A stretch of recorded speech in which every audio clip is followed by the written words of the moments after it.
Ayfer Hanım, siz yabancı mısınız? Türkmenim ben. Konuşup anlayabiliyorum Türkçeyi. Ama yazarken hep hata yapıyorum. Anladım. Neyse canım, orası kolay. Hallederiz. Siz bana söyleyin, ben bunları bir düzelteyim, olur mu? Tamam. Ben sizden bir şey isteyecektim ama Tabii, buyurun. öyle de nasıl söylenir hiç bilmiyorum. Çekiniyorsanız ben eğer kızlardan birini hemen... Yok öyle bir şey değil. Yani öyle olsa ben onlara söylerdim. Ne? Tedaviyi karşılayamayacak mıymış? Evet şefim, maalesef. Ya kızın her şeyi çalınmış, telefonu, cüzdanı, kimliği hepsi gitmiş. Nasıl yapacağız o zaman Onur? Ödeme yapmadan çıkamaz ki. Kendi aramızda mı toparlasak? Hayır, ben onu teklif ettim. Ben dedim karşılayayım dedim, onu da istemedi. Kesinlikle istemiyor. Nasıl yapacağız Onurcuğum yani ödemeyi yapmadan hastaneden çıkış yapamaz. Kendi aramızda toparlayıp ödeyelim işte. Şimdi şefim kendi parası yok. Bizim de karşılamamızı istemiyor. Karşılığında burada çalışmak istiyormuş. Ne yapmak istiyormuş? Evet şefim. Yani işte böyle ufak tefek işlerle başlarım. Getir götür yaparım, temizlik yaparım falan dedi.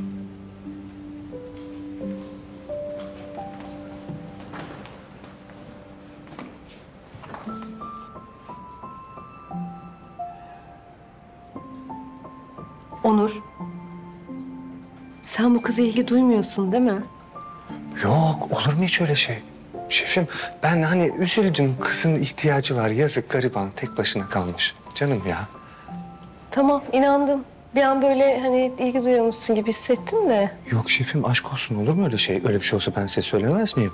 Yani ben insaniyet namına hepimiz insanız, hepimiz kardeşiz. We are the world, we are the children demek isterim size. Anladım. Evet.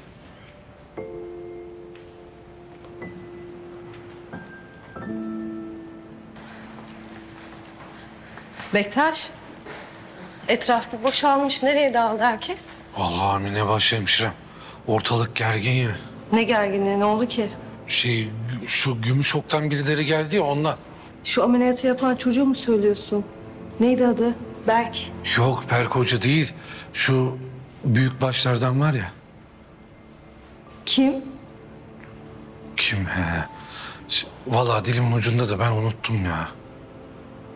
Yalçın. Ha Yalçın. Yalçın.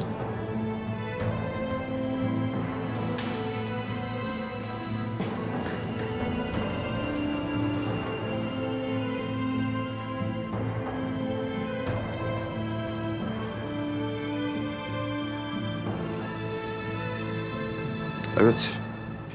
Beyler nasıl yapacağız? Hakan hocam belki bir orta yolu bulmak. Orta yol falan olmayacak. Ayağımın altından çekileceksiniz. Çekilmezsek ne olur? Rehabilitasyon merkezi mi yaparsın? Vay be. Acaba kimin aklına geldi böyle bir fikir? Doğruyu söylüyor aslında. Orta yol falan yok. Bulmayacağız. Çünkü bu sefer en az senin kadar kötü olacağım. Sen bundan anlıyorsun Yalçın. Ve kaybedeceksin.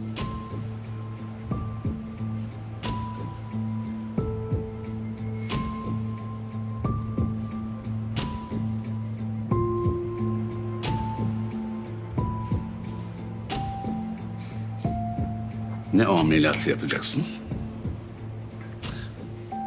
ne de bu hastaneyi kurtaracaksın. En iyi yaptığın şeyi yapacaksın. Bavulumu toplayacaksın.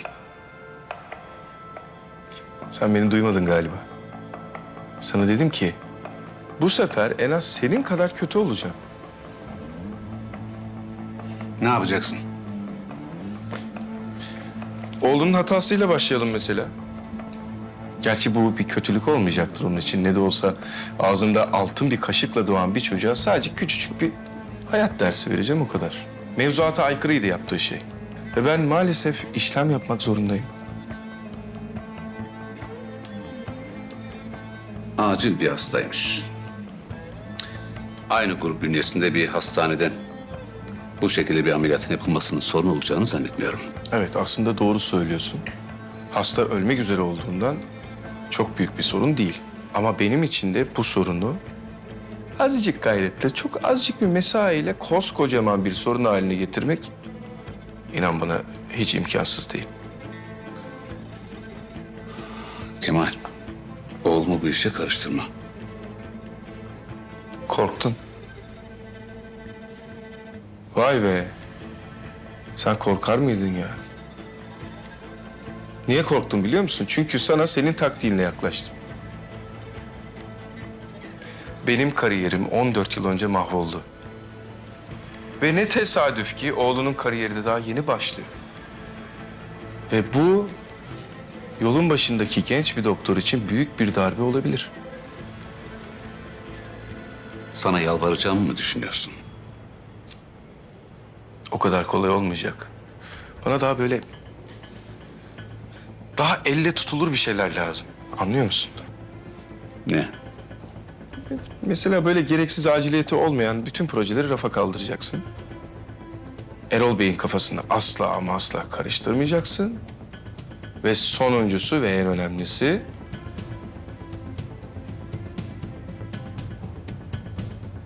oğlum bizim hastanemizde işe başlayacak. Oğlunu istiyorum. Ne?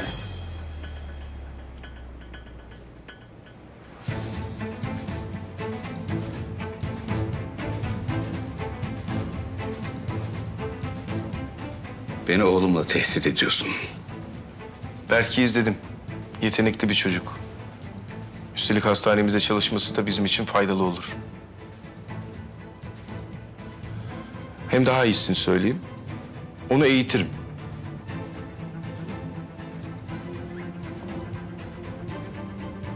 Oğlunu istiyorum.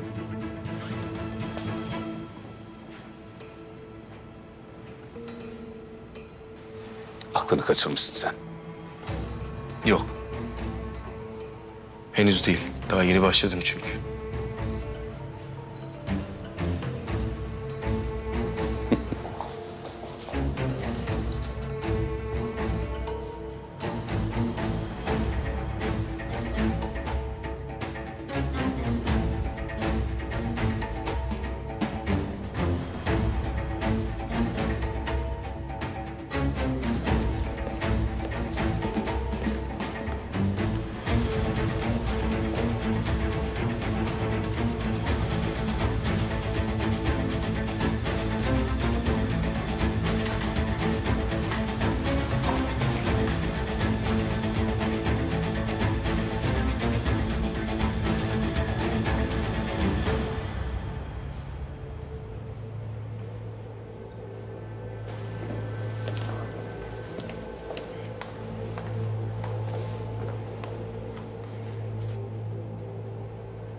Büyüyünce ne olmak istiyorsun?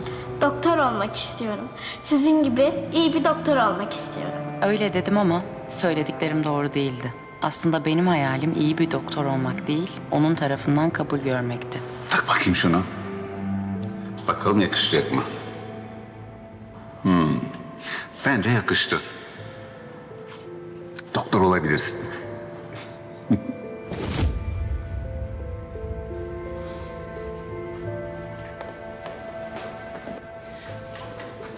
Yalçın hocam. Hocam çok özür dilerim. Başınıza iş açmak istememiştim. Hocam özür dilerim gerçekten.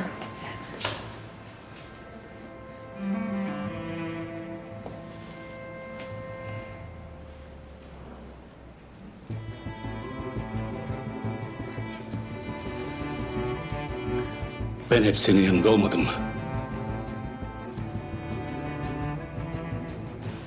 Üzerine titremedim mi? Beni nasıl böyle hayal kırıklığına uğratırsın? Üstelik ikinci kez. Hiç mi hakkım yoktu üzerinde?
Nasıl kokuyor? Çok iyi. Kurutulmuş değil mi onlar? Tabii tabii. Mandalina kabuklarını kurutuyorlar. O yüzden böyle kokusu yayılıyor. Çocuk adamın hayatını kurtarmış Hakan. Ne yapacağız? Burada ameliyata girdi diye yakacak mısın çocuğu? Yalçın'la iletişim kurmanın iki çeşit yolu vardır. Ya emri altında yaşayacaksın ya da savaşacaksın. Biz savaştayız Turgut Hocam. Açık ve net. Ve bir laf vardır çok iyi bilirsin. Aşkta ve savaşta her şey Mübahtır. mübahtır. Yani bilmiyorum Hakan. Yalçın'ı Allah bildiği gibi yapsın da... babası yüzünden çocuğu harcamak. Bilemedim Hakan. Harcamayacağız. Hem zaten sen Yalçın oğlunu ezerim mi sanıyorsun? Doğru. O da var. Sen blöf yaptın yani. Blöf mü? Şöyle değerlendirelim. Bir şey yapmak yerine karşıdakini yapacağına ikna etmek seni doğrudan çözüme ulaştırabilir. Yalçın çok tehlikeli adam. Çok. O yüzden eline bir fırsat geçer geçmez hepimizin üstünden silindir gibi geçer. Hazırlıklı olmak lazım. Gözümüzün yaşına bakmaz. Çok güzel olmuş. Merhaba herkese arkadaşlar. Sevilcim, çok büyük geçmiş olsun. Ama çok şükür sonuçta Nevzat Bey kurtuldu. Çok korktuk ama Berk Hoca da işinin ustasıymış. Hakan Hoca da görmüş, beğenmiş. Yani ben öyle duydum. Gerçekten çok başarılı bir ameliyattı. Berk Hoca da çok iyi kalktı altından. Gerçi insan bakınca hiç beklemiyor ama yani neyse. O da Nevzat amcamızın şansı olsun. Evet. Ya Allah'tan müşterisi Uluçınar'a geliyormuş. Ya müşteri beğenmese de başka... Neyse Allah göstermesin. Yani biz kötüyü düşünmeyelim. Biz kötüyü düşünmeyelim. Arkadaşlar ben hepinize çok teşekkür ederim. İyi ki varsınız. Benim için çok zor bir gün oldu ama sonu iyi bitti. Ne kadar önemli, ne kadar güzel bir görevimiz varmış. Ben bugün bir kez daha anladım bunu. Sevicim, çok geçmiş olsun. Baştaki kaos için de özür dilerim. Görev yerimden ayrılmamam gerekiyordu. Bir anlık... Hocam o bir anlık dediğiniz ayrılma benim babamın hayatına mal oluyor. Sevilcim, sonuçta hikayemiz mutlu sonla bitti, öyle değil mi? Nevzat Bey de kurtuldu çok şükür. Yani öyle bakalım. Yani öyle bakmakta fayda var. Değil mi?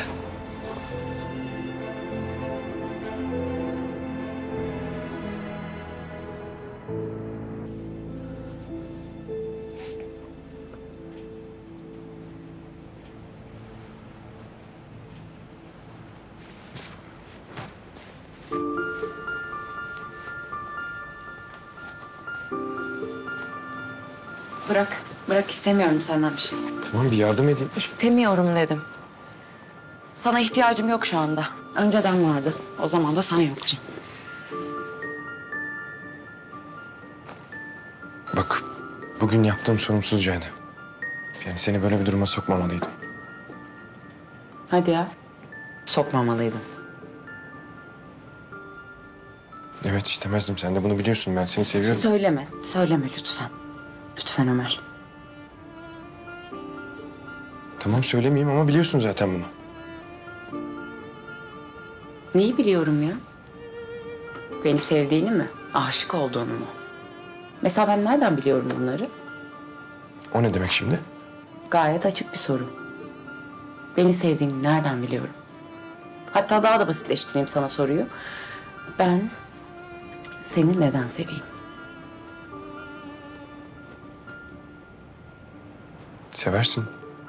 Aşık olursun, olur yani. Bunun nedeni niyesi yoktur ki.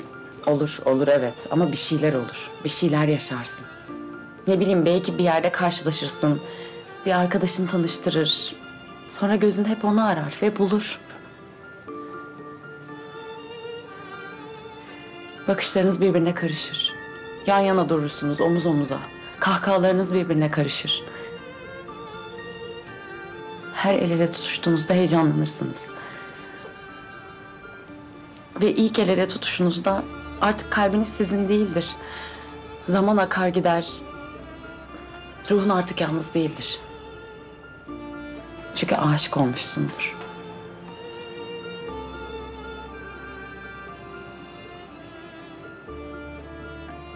Sen de bunların hangisini yaşadık? Bizim fırsatımız olmadı. Eğer olsaydı... Bingo, doğru. Çünkü sen beni bir anda kolumdan tuttun ve öpmeye kalktın. Evet, yaptım. Ve pişman değilim. Öyle mi? Tamam, çok iyi yaptın. Gerçekten bir ara hatırlat, madalyanı takayım bunun için. Zaten bunu ancak siz yaparsınız, siz erkekler.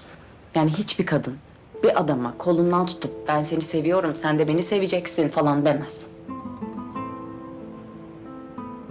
Ya da bugün Berk'in yaptığı gibi yıllar sonra gelip bir anda yok sen benim ilk aşkımdın, şöyleydi böyleydi falan demez. Bu size ait. Bunu siz sorumsuzca kullanırsınız. O anda o kız ne yapıyor, ne düşünüyor, iyi mi kötü mü, hayatında neler oluyor, başka bir planı var mı yok mu? Hiç ama hiç umursamazsınız. Tamam. Çok haklısın. Haklısın ama bunları düzeltmek için zamanımız var hala. Bak yine aynı şeyi yapıyorsun. Sanki sevgiliymişiz gibi konuşuyorsun. Şunu anla artık Ömer. Biz hiçbir şey değiliz.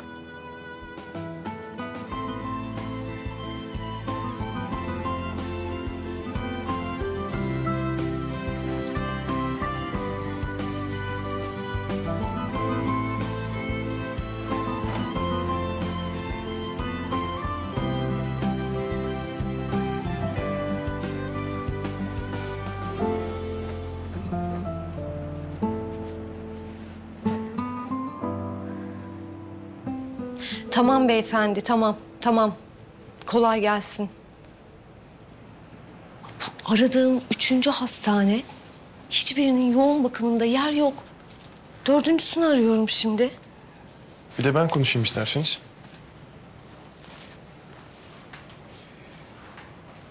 İyi akşamlar. Özel Uluçınar Hastanesi'nden Doktor Ömer Özen ben. Evet, bir ortopedi cerrahının ameliyat etmesi gereken hastamız var. Hı hı. Pelvis kırığı var. Kaza travması. Evet. Nasıl? Nasıl beyefendi? Bir kişilik de mi yeriniz yok? Peki, tamam. İyi akşamlar. Kesin yalan söylüyorlar. Ne yapacağız peki? Bilmiyorum ki, başka bir yerde arayalım isterseniz.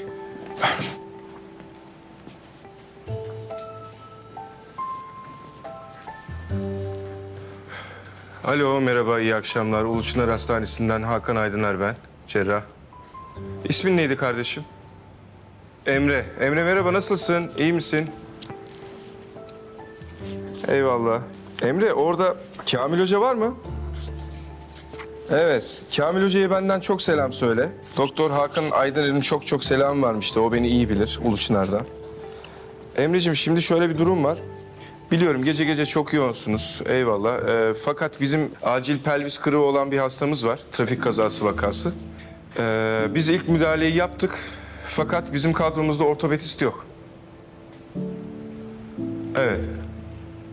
Harika. Harika. Tamam. Bekliyoruz Emre. Sağ olasın. İyi mesailer olsun. Sağlıcakla. Tamam mı? Hastayı hazırlayın.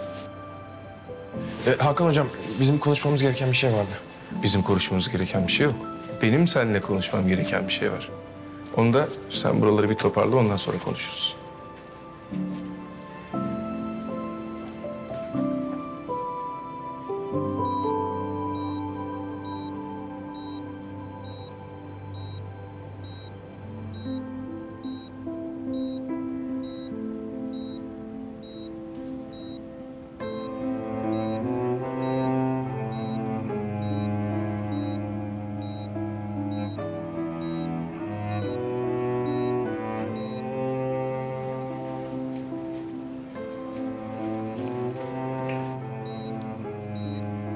Canım babam. Bu yaşında hala işinin başındasın. Gece gündüz demeden durmadan çalıştın. Ben ne bir yerim ağrıyor dediğini duydum, ne de hastayım dediğini. Bundan sonra üzmeyeceğim seni. Sana söz, bu sadece senin için değil, benim için de yeni bir şans.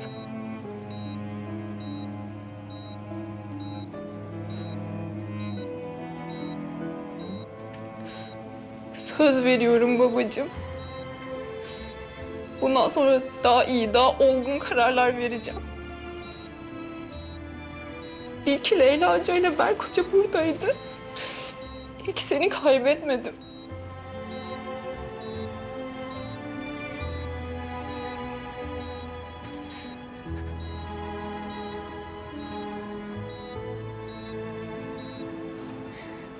Babanın kıymetini bil.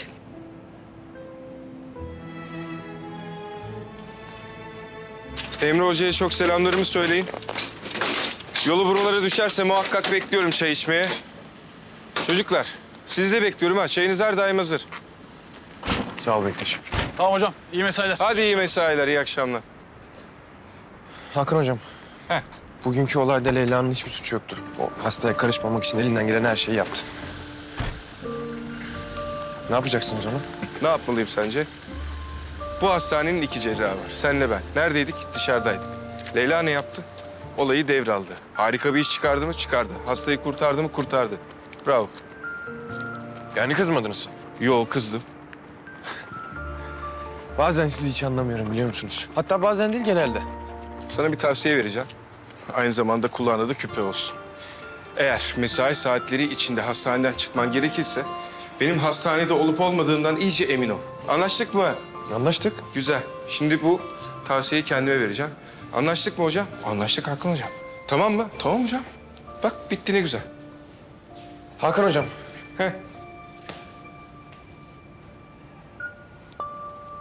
Ben Gümüşok'taki o hastaneyi basan çocuğum. Beni önce azarlamıştınız. Sonra da elimi dikmiştiniz. Azarladığım ve elini diktiğim çocuk sayısı bayağı var. Ben sizin sayenizde bu önlüğü giydim.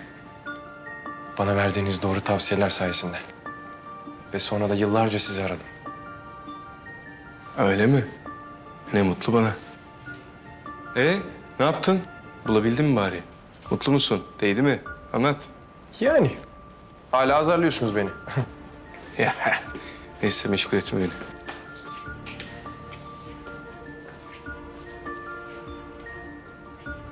Önlük yakışmış.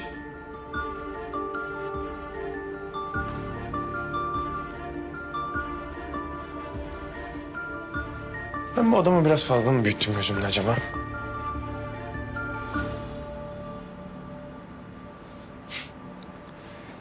Yine kaçmışsın gizli köşene. Gerildin değil mi? Yalçın gerdi hepimizi. Bir huzurumuz vardı, o da kaçtı. Hakan da gözünü kararttı iyice. Ortalık çok karışacak Mine. Sonumuz hayır olsun. Öyle.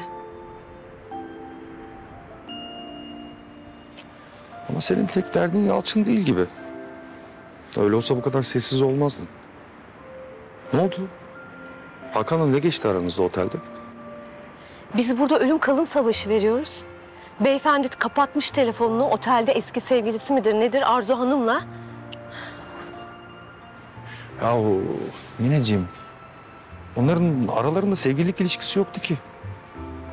Hakan anladı onun nasıl bir kadın olduğunu, ne kadar hırslı, ne kadar tehlikeli biri olduğunu. Yalçın'ın kadın versiyonu gibi. İşte aralarındaki de öyle abartılacak bir şey değildi. Ben mi abartıyorum? Ben mi abartıyorum ya? Zerre de umurumda değil zaten. Bekar adam istediğiyle gezer tozar, bana ne? Düşünmüyorum hiçbir şey. Muhakkak. Hepimizin sinirleri bozuldu. Hadi gel sana çay ısmarlayayım. Üşüme burada, hadi gel.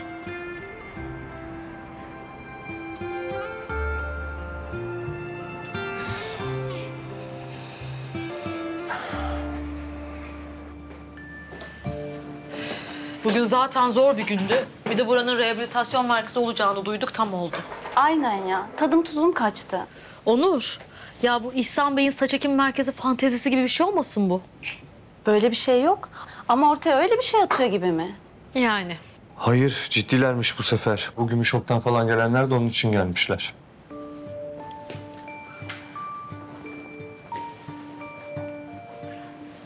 Evet. Niye sustunuz? Yo, susmadık. Üstüne geldi. Şefim öyle bir şey olmadı yani. İşte hani neyin üstüne geldim? Gümüşok falan diyordunuz, onu diyorum. Şefim, burası rehabilitasyon merkezi olacakmış gibi bir şeyler duyduk ama... Öyle her duyduğumuza inansak sonumuz ne olur? Kendinize gelin, uydurmayın böyle saçma sapan şeyler. Hadi diyelim öyle bir şey oldu. Bu hepimizin işsiz kalması demek, öyle değil mi? Bunu o zaman düşünürüz bence. Boş kaygılarınızı bir kenara bırakıp işinize sahip çıkın. Neyse kızlar, biliyorum bugün çok yoruldunuz ama acil boş bırakmaya gelmez. Hadi. Peki şefim. Mesai biter, ben de kaçarım. Size de kolay gelsin. Hadi iyi akşamlar. İyi akşamlar şefim. Bektaş, sen bitirdin mi işini? Tabii ben bütün işlerimi bitirdim ya. Her Ne şeyi yaptın, bitirdim ne ben. yaptın? Çamaşırları yıkadım. Çamaşırhanede onları çıkarttım. İyi, hadi tamam, görüşürüz. Görüşürüz.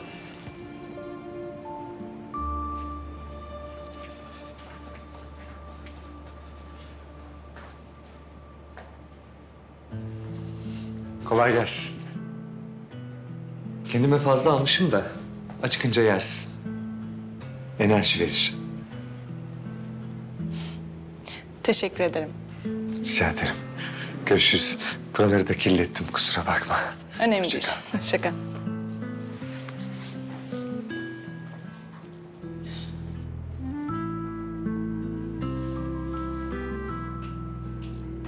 Evet, ne vardı? İyiyim hocam.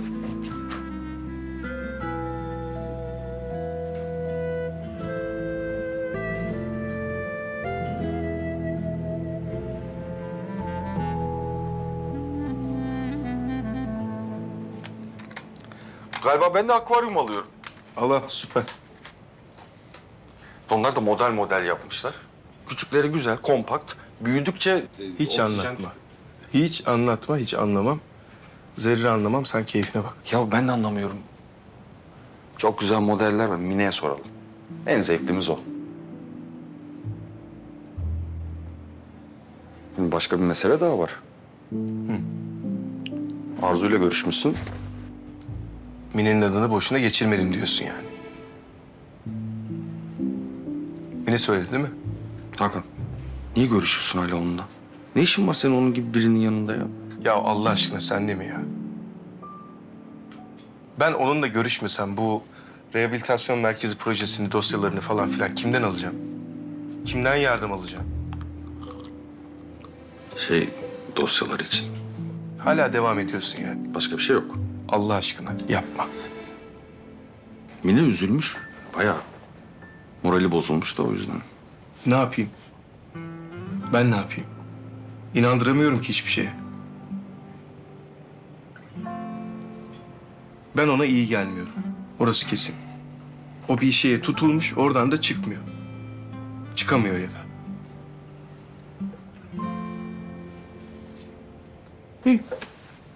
Leyla nasıl? Leyla iyi. Ne oldu, bir şey mi oldu? Vallahi inanır mısın? Bugün ilk kez düşüncelerini pat pat pat söyledi. Hiç geri adım atmadı. Yani içinde ne varsa sıraladı hepsini. Aferin be. Dedim ama o kız akıllı bir kız. Göreceksin, çok daha güzel işler yapacak. Umarım. Geleceği bilmem de umarım.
düşlerinden.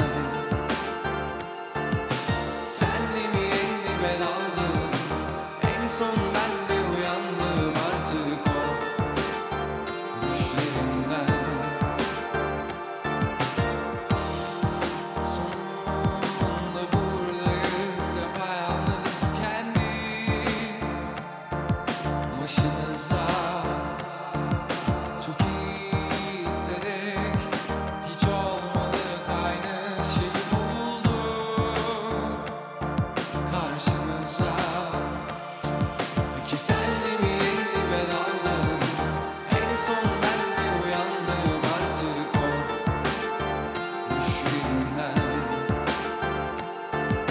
Senle mi elli ben aldım, en son ben de uyandım artık o düşlerimden.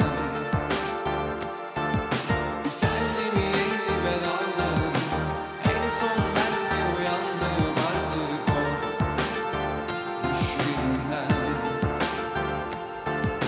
Senle mi elli ben aldım, en son ben de uyandım artık o düşlerimden. Çıkmamışsın hastaneden. Çıkmadım.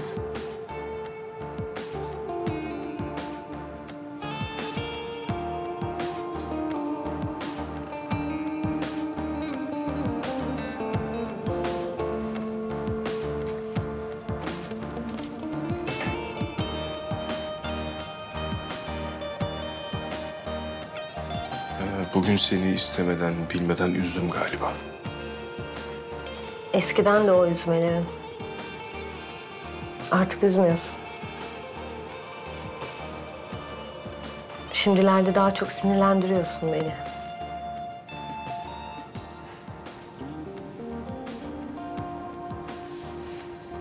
İnanın. Sinirlendirdiğime yani. Hem niye üzüleyim ki? Ama gerçekten sinirlendim bugün. Bir tarafta Sevil'in ağlaması, öbür tarafta Leyla'nın durumu. Çok sinirlendim yani.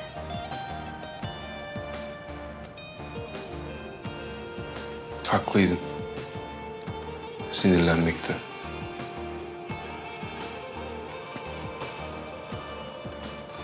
Haklı olmak da bir işe yaramıyor ki.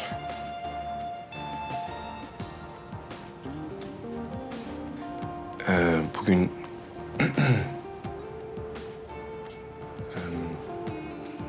Hani geldin ya otele.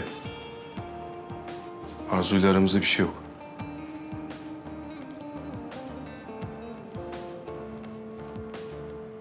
Niye bana söylüyorsun ki? Neyiz ki biz? Yani hani... Bildiği.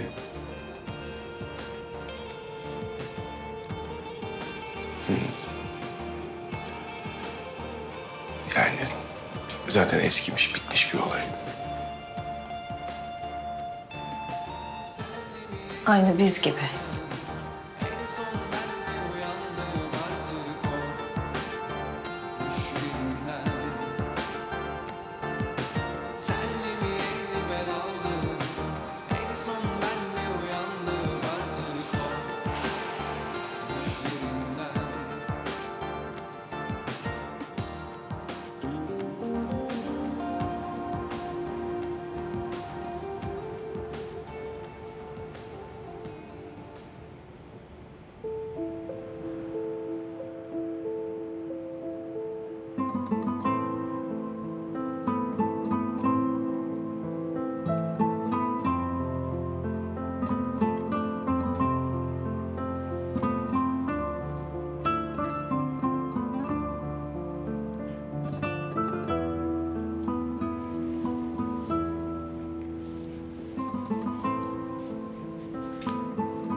İçim geçmiş.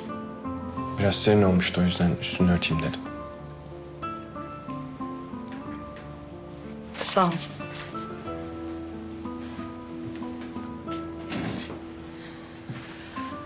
Hava geç olmuş. Ben lojmana gideyim artık.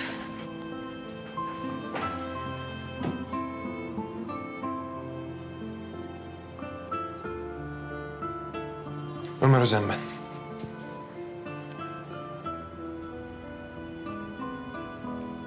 Söylediklerini düşündüm ve haklıydın. Biraz garip bir başlangıç oldu bizimki. Değiştirebiliriz. Başlangıç derken? Yani tanışma babında. İş arkadaşı olarak. Tabii.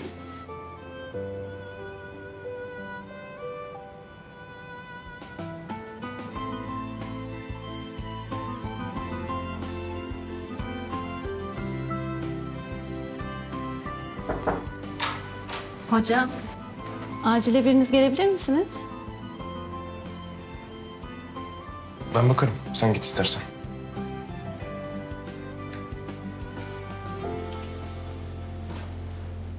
O zaman görüşürüz.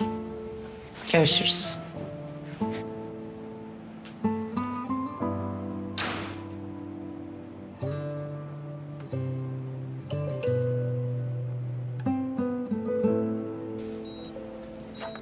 Tamam. Değerler gayet normal gözüküyor. Serum bittikten sonra tekrar bir ateşine bakalım. Gerekirse biraz daha ateş düşürücü verebiliriz. Peki hocam, ateş normalse hastayı taburcu edelim mi yoksa yine görmek ister misiniz? Pardon, ne diyordun? Taburcu durumunu. Ona sabah bakarız. Tamam Geçmiş hocam. olsun.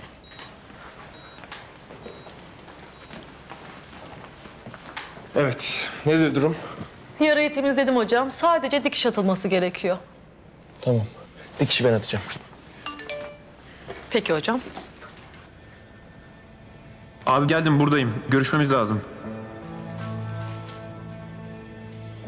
Siz iğne yapın, uyuşturun. Ben 5 dakikaya geliyorum. Dikişi ben atacağım.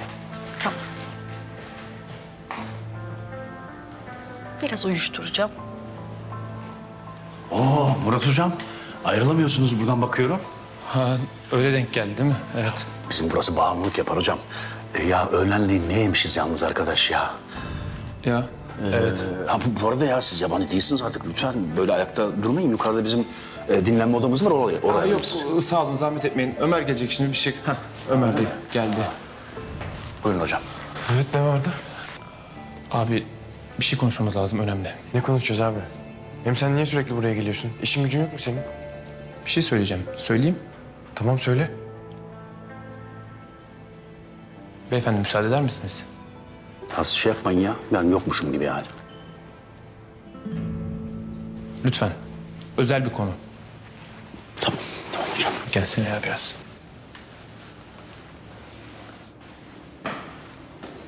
Özel dedi ya. Abi, annen aramış. Açmamışsın. Ne bu şimdi? Annem beni 1 yıldır arıyor. Ben de açmıyorum.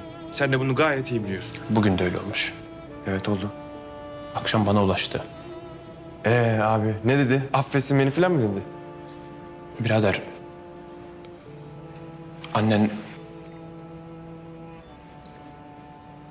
kanser teşhisi koymuşlar. Karaciğer kanseri.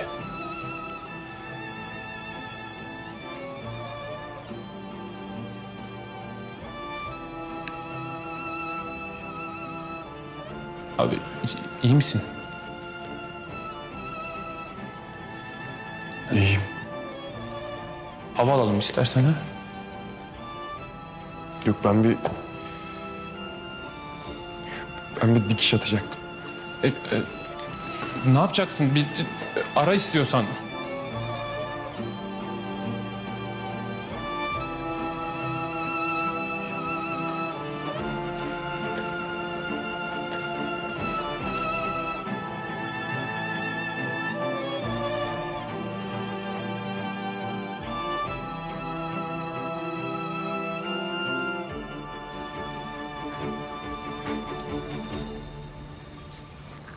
Geçmiş olsun. Sağ olun hocam, teşekkürler.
Beni köşeye sıkıştırdın Kemal. Ama şimdilik savaş istiyorsan savaşacağız.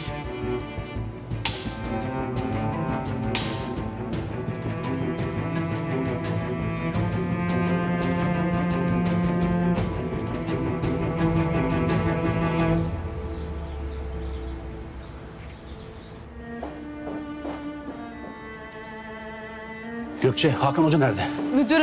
Müdürüm Ne şey? Nerede? Hakan Hoca nerede Mine? Ne bileyim. Nasıl ne bileyim ya? Onur, Hakan Hoca nerede? Abi hoca istirahatte, sessiz ol. Ya ne istirahati, ne sessizliği Allah aşkına ya. Hakan Hocam. Hakan Hocam. Hakan Hocam, kalkın hocam. Hakan Hocam. Hakan Hocam. Hocam Allah aşkına uyanın hocam.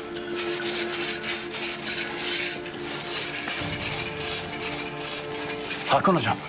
Gelmeniz lazım hocam. Ya İhsan, acil ya burası. İnsanların buraya gelmesi gerekiyor ya. Bu vaka değil hocam. Gelmeniz lazım diyorum. Başka da bir şey demiyorum Hakan Hocam. Ne olur hadi. Tamam. Kalkın hadi hocam. Tamam bırak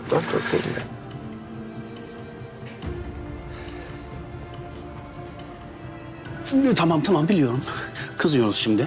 Uyandırdın kaldırdın diye ama gördüğünüz zaman iyi ki çağırdın, iyi ki uyandırdın diyeceksin. İhsan diyeceksiniz hocam. Hadi inşallah. İyi ki uyandırmışsın. İhsan diyecek. Ben alayım bunu.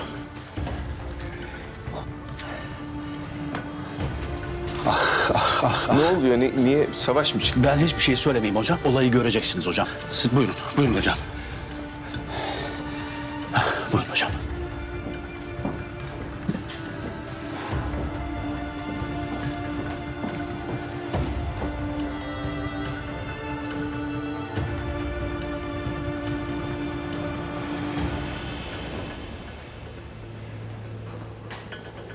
Gelin hocam, gelin. İşte bu.